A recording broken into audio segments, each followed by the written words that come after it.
যে রিজিম চেঞ্জের জন্য যে স্পেশাল একটা গ্রুপ ওরা ক্রিয়েট করেছে, পলিটিক্যাল অ্যাকশন গ্রুপ যেটা করেছে, আপনি যেটা বললেন, কোথাও কি মানে এই যে রাশিয়ার প্রেসিডেন্টের সঙ্গে মোদির যে আলাদা করে একটা মিটিং হলো ওই গাড়ির মধ্যে, যেখানে কেউ নেই, সেখানে মানে অন্য কেউ ছিলেন, ট্রান্সলেটাররা ছিলেন না, তারা কেউ ছিলেন না, শুধু মোদি এবং পুতিন দুজনের মধ্যে কথা হয়েছে। আমার কথা হচ্ছে গিয়ে সিআইএর এই গোপন যে তথ্যগুলো, গোপন যে প্ল্যানগুলো, সেইগুলোই কি মোদির কাছে চলে এসেছে ভায়া রুশ প্রেসিডেন্ট? দেখুন, এটা হতে পারে, বিকজ অনেকগুলো অপশনের মধ্যে দুটো অপশন দাঁড়িয়েছিল। এক, দে আমেরিকান যে ট্যারিফ যেটা আমরা বিকজ অফ রাশিয়ান অয়েল আমাদের উপরে চাপিয়েছে, আমরা কি করে ওভারকাম করব, এটা সবার সামনে হয়তো কথা আলোচনা হবে না। এটা তো নিশ্চয়ই আলোচনা হয়েছে। আমেরিকা, ওর মধ্যে অয়েল হতে পারে, ওর মধ্যে এরকম জিনিস যারা করেছে ওরা, আমেরিকানসরা যে একটা বাংলাদেশে করেছে, আমাদের একটা পরিস্থিতি তৈরি করেছে, ওটা নিশ্চয়ই হয়েছে। অ্যান্ড দ্বিতীয়, চায়না নিয়ে কথা হয়েছে। আমাদের যে ল্যান্ড বর্ডার আছে, বারবার আপনাকে বলছি, এসসিও মিটিংয়ে আগে এখন যখন আমাদের আরও মিটিং হচ্ছিল, আপনার ব্রিক্স মিটিং হচ্ছিল, তারপরেই তো চায়না যেটা আছে বলো ডিএসকেলেট করবো, আমরা ডিসএঙ্গেজ করবো, আমরা নর্মাল পজিশন যাব। তাহলে চায়না একটা ডিসকাশন হয়েছে, এটা আমেরিকা নিয়ে ডিসকাশন হয়েছে। নিশ্চয়ই এটা আমেরিকানসরা, রাশিয়ানসরা ভেরি ক্লেভার, ওরা অনেকগুলো পলিটিক্যাল অ্যাসোসিয়েশন করে ওরা।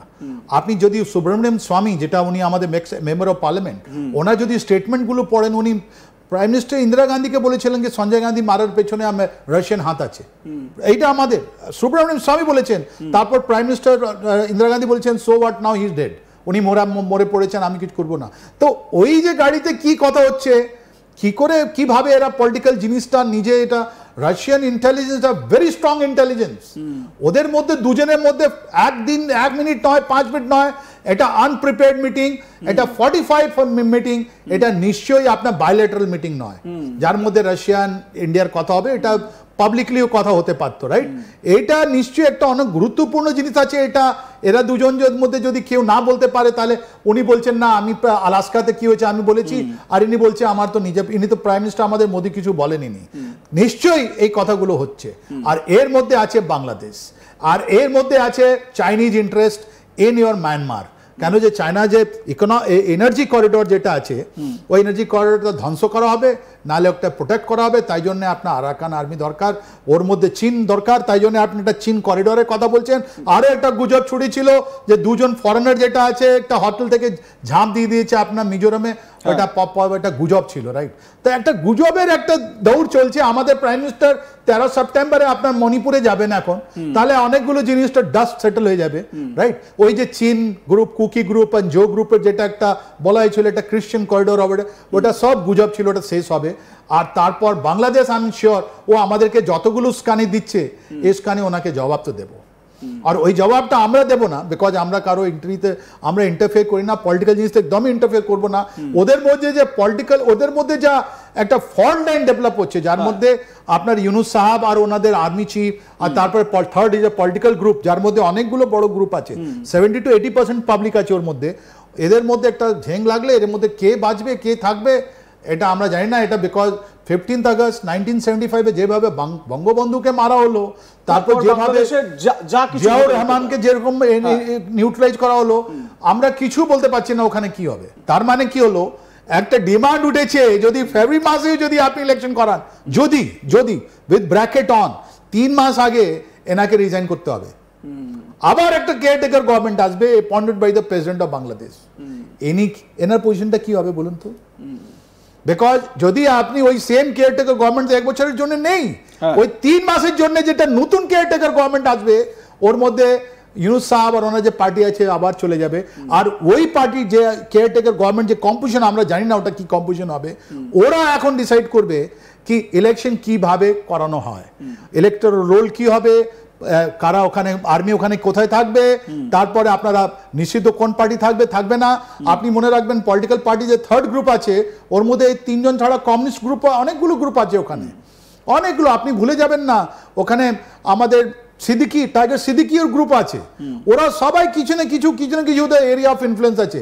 এদের চান্স নেই না, এখন চাপ পেড়ে গেছে। তুমি 1 বছর ধরে তুমি রুল করলে তোমার আন্ডারে তো আমরা করতে পারবো না, ইউ হ্যাভ বিন ডিসক্রেডিটেড।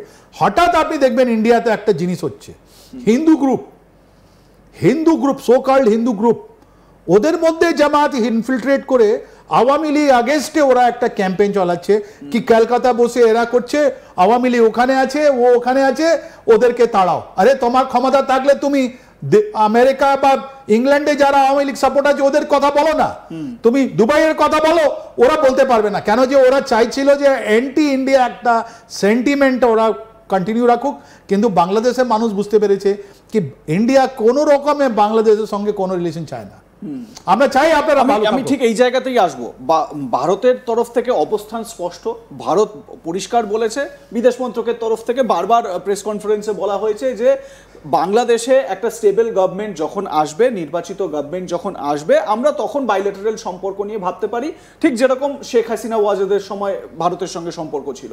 আমার প্রশ্ন হচ্ছে, এবং বাংলাদেশেও এই নিয়ে জোর আলোচনা হচ্ছে, জোর সওয়াল তোলা হচ্ছে, ভারতের এই মুহূর্তে তালিবান, আফগানিস্তানে যে তালিবান গভর্নমেন্ট রয়েছে, সেই তালিবান গভর্নমেন্টের সঙ্গে একটা ভালো সম্পর্ক রয়েছে। আমরা মানবিকতার খাতিরে ভূমিকম্পে বিধ্বস্ত আফগানিস্তানে এড পাঠালাম, সেখানে উদ্ধারকারী দল পাঠালাম। তাহলে বাংলাদেশে এখন প্রশ্ন হচ্ছে, বাংলাদেশের মিডিয়াগুলোতে খুব প্রশ্ন, যে তাহলে কেন বাংলাদেশের সঙ্গে সম্পর্ক রাখতে ভারতের এত অনীহা? এখানে পলিটিক্যাল স্টেবিলিটি নেই, খুব স্বাভাবিক কারণে স্টেবিলিটি নেই এখানে এই মুহূর্তে, কিন্তু তা সত্ত্বেও ভারত কেন সম্পর্ক রাখতে চাইছে না? তাহলে সম্পর্ক যদি নাই রাখে, তাহলে তালিবানের সঙ্গে কেন সম্পর্ক রাখছে? Very good question. দেখুন, তালিবানের সঙ্গে যদি আপনি থাকেন, কত কান্ট্রি তালিবান গভর্নমেন্টকে রেকগনাইজ করেছে, কোথায় আছে ওদের এমবাসি ইন্ডিয়াতে, আপনি দেখিয়ে দিন। এটা purely humanitarian ground, purely humanitarian ground. Taliban government, right, আমরা তো আমাদের বাজেটে আমরা তালিবানকে পয়সা দিচ্ছি, হ্যাঁ, রাইট, আমরা ওদেরকে রিলিফ মেটেরিয়াল, আমরা বারবার, আমাদের একটা রিলেশন আছে, কালচারাল রিলেশন আছে তালিবানের সঙ্গে, কিন্তু ওদের যে ডিপ্লোম্যাটিক রিলেশন আছে, ডিপ্লোম্যাটিক রেকগনিশন আছে, ওটা এখনো তো পুরো বিশ্বে হয়নি। তাহলে ওরা 1970 থেকে যেরকম রাশিয়ান জিনিসটা হচ্ছিল, ওদের আগে রাশিয়ান, তারপর আমেরিকান যেভাবে ওদেরকে নষ্ট করলো ওই দেশটাকে, ওই দেশটা তো সেম বাংলাদেশ হতে চলেছে এখন, রাইট। তো তালিবানের সঙ্গে বাংলাদেশের একটা কম্পেয়ার হতে পারছে না, কেন যে ওখানকার আলাদা পরিস্থিতি হয়েছে আর ওকে ডিপ্লোম্যাটিক ইনিশিয়েটিভ দেওয়া হয়েছে। তাহলে তাই কি বাংলাদেশ প্রস্তুত আছে?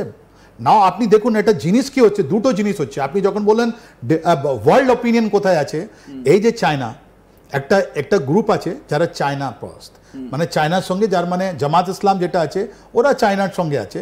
আর্মি এটা আছে চায়না। আপনি 20 থেকে 27 পর্যন্ত, 27 আগস্ট, 20 থেকে 27 আগস্ট পর্যন্ত আপনার আর্মি চিফ চায়নাতে ছিলেন, 6 দিন ধরে উনি ছিলেন ওখানে। ওই তারপরই তো আপনার এসসি হলো 31 তারিখে, তারপর আপনার একটা মিলিটারি প্যারেড। কেন যাননি? জেনারেল ওয়াকুরুজ্জামান তো ওখানে থাকতে পারতেন বা রিশিডিউলিং করতে পারতেন। এই সংঘাতটা আপনাকে বোঝাতে চেষ্টা করছি। ওখানে খলিলুর রহমান রিপ্রেজেন্ট করেছেন বাংলাদেশকে ওদের মিলিটারি প্যারেড বা এসসিওতে, হ্যাঁ, মিলিটারি প্যারেডতে। আর এখানে 3 তারিখে যেটা হয়েছে, কেন আমার আর্মি যায়নি ওখানে? যখন ফিল্ড মার্শাল আসিম মুনির গেছে পাকিস্তানের সঙ্গে, এদের পাঠানো হতো। এর